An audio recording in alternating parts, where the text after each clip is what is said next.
पाकिस्तानी सेना को नया कमांडर मिल गया है। अक्सर मिलते रहता है, आप लोग बोलेंगे इसमें कौन सी नई बात है, लेकिन बात है उनकी नियुक्ति के बाद की कहानियों के पीछे। पाकिस्तान के प्रधानमंत्री शहबाज शरीफ ने लेफ्टिनेंट जनरल सैयद आसिम मुनीर को नया सैन्य प्रमुख नियुक्त किया। आसिम मुनीर बाजवा की जगह लेंगे। बाजवा 29 नवंबर को रिटायर हो रहे हैं, जो कि मौजूदा वहां के जनरल हैं। अब पाकिस्तान के राष्ट्रपति आसिफ अलवी प्रधानमंत्री के फैसले पर मुहर लगाई देंगे। मौजूदा वक्त में लेफ्टिनेंट जनरल आसिम मुनीर पाकिस्तानी सेना में क्वार्टर मास्टर जनरल के तौर पर सेवाएं दे रहे हैं। और ये इनका परिचय इंपॉर्टेंट नहीं है, इनका जो ज्यादा इंपॉर्टेंट परिचय है वो ये है कि ये आईएसआई चीफ रह चुके हैं। और आईएसआई को आप जानते हैं, भारत विरोधी गतिविधियों का सबसे बड़ा केंद्र अगर पाकिस्तान में कोई है तो वो आईएसआई है। और एक और इंपॉर्टेंट चीज जो मुनीर साहब के बारे में समझना जरूरी है, ये मुनीर साहब आईएसआई के चीफ तब थे जब पुलवामा अटैक हुआ था। तो आप कह सकते हैं कि पूरी रूपरेखा, पीछे से बैक एंड पूरे ऑपरेशन को अगर कोई संचालित कर रहा था तो वो आईएसआई कर रही थी, और उस आईएसआई के चीफ उस वक्त वो जनरल मुनीर थे। अब जब मुनीर पाकिस्तान के पूर्व प्रधानमंत्री इमरान खान के आमने सामने आए तो खूब सारा तनातनी देखने को मिली। इमरान खान ने इनको अपने रिजीम में बहुत ही बुरा भला भी कहा, उनके कट्टर दुश्मन माने जाते हैं। इसके अलावा मुनीर जनरल बाजवा के बेहद करीबी भी माने जाते हैं। एक तरफ जहां आसिम मुनीर की नियुक्ति की खबर आई तो दूसरी तरफ जनरल बाजवा ने पाकिस्तानी सियासत में अपने बयानों से बम भी गिरा दिया। बाजवा ने कहा कि पूर्व की इमरान सरकार पर निशाना साधते हुए एक तरह से उन्होंने कहा कि सेना के बारे में गलत बयानी की गई है, जाली बयान देकर झूठ फैलाया जा रहा है। बाजवा ने सेना के धैर्य की परीक्षा नहीं लेने की चेतावनी भी दी। उन्होंने कहा कि पाकिस्तानी सेना के खिलाफ जारी राजनीतिक छींटाकशी में उनका सब्र हमेशा बरकरार नहीं रह पाएगा। जनरल बाजवा ने राजनीतिक पार्टियों से अपने अहम को अलग रखकर पिछली गलतियों से सीखने की अपील की। अब भारत के साथ 1971 की जंग को लेकर बाजवा बोले कि ये पाकिस्तानी सेना की नाकामी नहीं बल्कि सियासी नाकामी थी। पाकिस्तान के नए सैन्य अध्यक्ष को भारत विरोधी माना जाता है। स्वाभाविक रूप से जो पाकिस्तानी सेना का होगा तो वो भारत विरोधी ही होगा। कई एक्सपर्ट्स ये भी कहते हैं कि जनरल मुनीर ने ही पुलवामा हमले के बाद भारत विरोधी रणनीति बनाने में अहम भूमिका निभाई। बताया ये भी जा रहा है कि पाकिस्तान में हुई बालाकोट स्ट्राइक के बाद पाकिस्तान ने जो कदम उठाए वो भी जनरल मुनीर का ही फैसला था। अब देखना यह है कि मुनीर के नेतृत्व में पाकिस्तानी सेना और वहां की सियासत किस दिशा की ओर जाती हुई नजर आ रही है। और इसे समझने के लिए इस वक्त हमारे साथ जाने माने defence expert major general retired AK Siwach साहब जुड़ चुके हैं। जनरल सिवाज, बहुत बहुत स्वागत है आपका। सर आप कैसे देखते हैं, नया कमांडर तो मिल गया है पाकिस्तान को, लेकिन क्या कुछ उम्मीदें करें? अब इनकी हिस्ट्री तो बता रही है कि ये तो बहुत बड़े दुश्मन हैं हिंदुस्तान के, और हमेशा से मशगूल रहे हैं भारत विरोधी गतिविधियों में। हाँ, बिल्कुल। देखो, ये सच्चाई है। लेफ्टिनेंट जनरल मुनीर हैं, ये आईएसआई के भी चीफ रह चुके हैं 2017-18। आपने ठीक बताया, जब पुलवामा हुआ था, बालाकोट हुआ था, उस टाइम में डीजी आईएसआई थे, जो कि जिनको बोला जाता है डीप स्टेट, और जिनका दिमाग से ये सारी कार्रवाई होती हैं। और फिर दूसरा एक और इम्पोर्टेंट है, वो डीजीएमआई भी रह चुके हैं, डायरेक्टर जनरल मिलिट्री इंटेलिजेंस। तो ये दोनों का कॉकटेल, ये दूसरे जो ऐसे चीफ हैं जो कि दोनों चीजें कर चुके हैं, कि मिलिट्री इंटेलिजेंस भी और डीजी आईएसआई भी। तो ये सच्चाई है कि ये उस लिहाज से भारत के जो इनका नजरिया है वो नेगेटिव होगा। मगर ये भी सच्चाई है कि दो तीन बातें वैसे भी हैं पाकिस्तान में। जो पाकिस्तान की आर्मी है उसके पास पावर है। जैसे सभी बोलते हैं कि हर एक देश के पास आर्मी है, पाकिस्तान एक ऐसा देश है जिसके अंदर आर्मी के अंदर देश है। तो ये सच्चाई है कि वहां पर जो असली पावर इस्लामाबाद में नहीं है, वो असली पावर जनरल हेडक्वार्टर रावलपिंडी में है। और वो अगर लेफ्टिनेंट जनरल मुनीर के पास होगी तो ये सच्चाई है, क्योंकि इन्होंने दोनों चीजें होल्ड की हैं, एक तो आईएसआई और डीजीएमआई।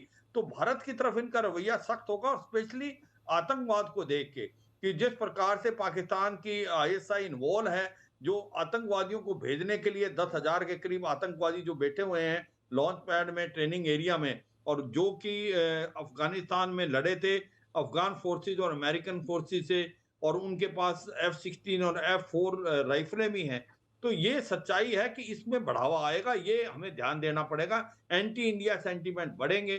तो ये 2-3 चीज़ें हैं जो लेफ्टिनेंट जनरल मुनीर की बनने पे जो ध्यान देना पड़ेगा भारत को। बिल्कुल। दूसरी बात ये भी है कि अगर वहाँ पर कोई भी चीफ हो, इसका इतना फ़र्क नहीं पड़ेगा, क्योंकि वहाँ पर एंटी इंडिया सेंटीमेंट तो होने ही होने हैं। वो नहीं। क्योंकि जो वजूद है पाकिस्तान आर्मी का, वो है कि इतनी बड़ी आर्मी रखी हुई है पाकिस्तान ने, तो उसका जस्टिफाई वो तभी करते हैं जबकि वो दिखाते हैं कि भारत की तरफ से उनको बहुत ज़्यादा थ्रेट है। अगर आप देखें, पाकिस्तान की जो पॉपुलेशन है वो हमारे से 1/8 है, और हुँ। उनका जो साइज़ है हमारे से 1/10 है, और उनकी जो इकॉनमी है हमारे से 1/17 है, मगर उनकी फौज अभी भी 70 से 75% है।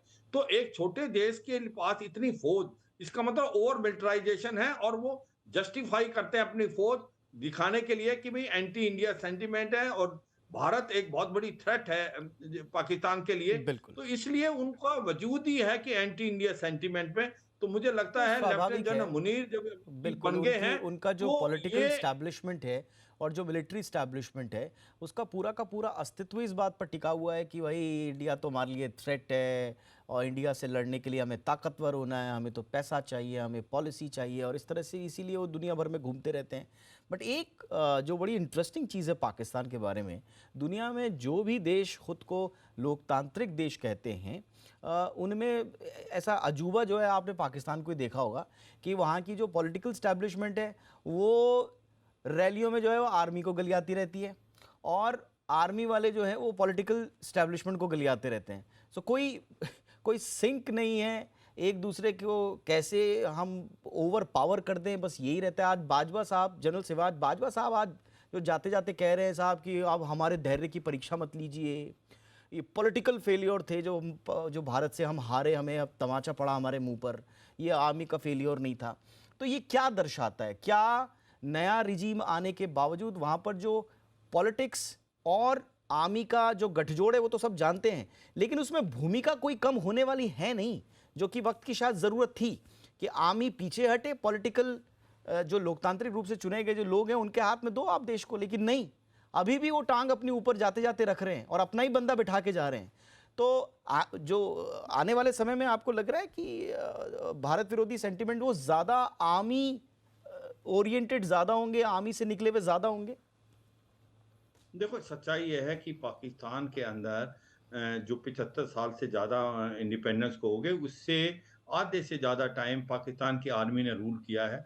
अगर पाकिस्तान की आर्मी ने रूल नहीं किया तो पीछे से रूल किया है, क्योंकि जो फॉरेन पॉलिसी और डिफेंस की पॉलिसी है, वो पाकिस्तान की आर्मी ज़्यादातर बनाती है, और इसी प्रकार न्यूक्लियर इंस्टॉलेशन की चाबी भी पाकिस्तान आर्मी के पास है। तो पाकिस्तान आर्मी का वजूद तो पाकिस्तान के अंदर बहुत ज़्यादा है, इसमें कोई शक नहीं। दिखने में तो पाकिस्तान डेमोक्रेटिक लगता है, मगर असलियत में है नहीं। वहाँ पर असली पावर रावलपिंडी में, जैसे मैंने बताया। मगर ये भी सच्चाई है कि अभी पाकिस्तान की आर्मी ने एक चीज़ सीख ली है कि लास्ट अबाउट 10 साल से वो कोई कू नहीं करेंगे। उनको मालूम है कि देश चलाना आसान नहीं है, आप नेगेटिव फैक्टर में आ जाते हैं। ये सबसे अच्छा है कि पीछे से आप गवर्न करें और एक मुखड़ा रखें सिविल जो गवर्नमेंट का, जो असली रिस्पॉन्सिबिलिटी तो सिविल गवर्नमेंट को दे के रखें और अथॉरिटी आप अपने पास रखें। तो ये सच्चाई है, पाकिस्तान की आर्मी ने ये टेक्निक मास्टर कर ली है। तो जनरल बाजवा जो जाते-जाते भी कह रहे थे, और जनरल बाजवा ने भी कहा, ये तो इसलिए ये तो सच्चाई है, आने वाले समय में ये कू वाला जो सिस्टम था पाकिस्तान में, वो अभी शायद नहीं होगा। उसकी वजह यही है कि पाकिस्तान की आर्मी डायरेक्ट इन्वॉल्व नहीं होना चाहती, सही बात क्योंकि है। वो एक बिज़नेस हाउस है। उनके पास एक फौजी फाउंडेशन है जो $50 बिलियन का ट्रेड करता है, बिज़नेस करता है।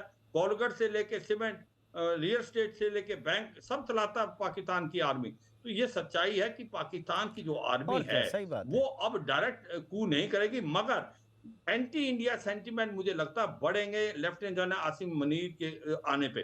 पर एक चीज़ मैं बताना चाहूँगा अपने दर्शकों को कि ये अभी गेम खत्म नहीं हुई है। वैसे कहते हैं बैक चैनल डिप्लोमेसी से इमरान खान से कोई समझौता हुआ है, जो शरीफ का और इमरान खान की पार्टी का, कि वो इलेक्शन जल्दी कराएँगे, मैं तो मैं मैं लेफ्टिनेंट आऊँगा, जनरल मैं मुनीर इमरान पे खान पे ही आ रहा था सर, मेरा यही अगला सवाल था। लेकिन उससे पहले जो आपने बड़ी इंटरेस्टिंग चीज़ बोली ना कि ये बड़ा गौर करने लायक है कि अब कू नहीं करेगी वहाँ की आर्मी, और कू का आइडिया शायद छोड़ भी दिया है।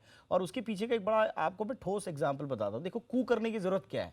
कू करेंगे तो जनरल सी बात सही कह रहे हैं कि पाकिस्तान की जनता के बीच में थू थू होगी, सवाल भी उठेंगे, अंतर्राष्ट्रीय बिरादरी भी बोलेगी, फिर भारत को भी मौका मिल जाएगा बोलने का। तो कू क्यों करना है? अगर बिना कू किए हुए बैठे बिठाए जनरल बाजवा की तरह 6 साल में आपने 12-13 अरब की संपत्ति बना ली, तो क्यों करना है? और जाते जाते भी आप अपना बंदा बिठा के जा रहे हो, आपके पास इतनी पावर है, तो फिर क्यों करना है? तो ये पाकिस्तान की सेना की सोच में बड़ा एक शातिराना जो है ना ट्विस्ट आया है। लेकिन अब बात आते हैं सर इमरान खान पे। कहा यह भी जा रहा है कि सारा का सारा जो प्लॉटिंग हुआ है वो इमरान खान के खिलाफ हुआ है। इमरान खान का जिस तरह से एक्सेप्टेंस विपक्षी नेता के तौर पर तेजी से बढ़ा है सर, वहां पे आप क्या देख रहे हैं? पाकिस्तान की राजनीति अब किस ओर जा रही है? देखो, सच्चाई ये है कि कभी भी ये नहीं सोचना चाहिए कि पाकिस्तान के जो चीफ बनाए हैं वो किसी पार्टी की तरफ है, क्योंकि जब भी किसी नुमाइंदा लेके आए, आप देखें जायल हक को जो है भुट्टो साहब लेके आए थे, और जायल हक ने भुट्टो साहब को एक प्रकार से हैंग कर दिया था, और नवाज शरीफ लेके आए थे मुशर्रफ, और मुशर्रफ ने उनका तख्ता बदल दिया था। तो ये सच्चाई है कि अगर आसिम मुनीर को अब शहबाज साहब शहबारा शरीफ लेके आ रहे हैं, तो ये कोई गारंटी नहीं है कि वो उनके साथ ही पक्ष में रहेंगे। इमरान खान को लाने वाले भी बाजवा साहब थे, और इमरान खान को बाहर करने वाले भी बाजवा साहब थे। तो अभी मुझे लगता है कि एक बातचीत हुई है आसिम मुनीर के ऊपर इमरान खान की पार्टी और शहबाज शरीफ की पार्टी में, कि हम इलेक्शन थोड़ा जल्दी कराएंगे। आप इनके जो अभी भी गेम बाकी है, क्योंकि प्रेसिडेंट के पास, आसिफ अली के पास ये गई है। आप इसके ऊपर कोई ऑब्जर्वेशन ना रेज करें और इसको बनने दें। और इमरान खान ने ये मान लिया है, क्योंकि इमरान खान को पता है कि कल को मैं प्रधानमंत्री बन के आता हूं तो ये चीफ होंगे, तो मैं रिलेशन क्यों खराब करूं? तो मुझे लगता है कि क्योंकि इनकी दो बातें बड़ी इंपॉर्टेंट थी। एक तो वो सीनियर मोस्ट हैं, एक मेरिट में भी अच्छे हैं, मगर उनके अंदर एक अभी भी कमी है। वो 27 नवंबर को रिटायर हो रहे हैं, और जबकि जनरल बाजवा 29 नवंबर को रिटायर हो रहे हैं। तो ये कॉन्स्टिट्यूशनल इनकी प्रॉब्लम है।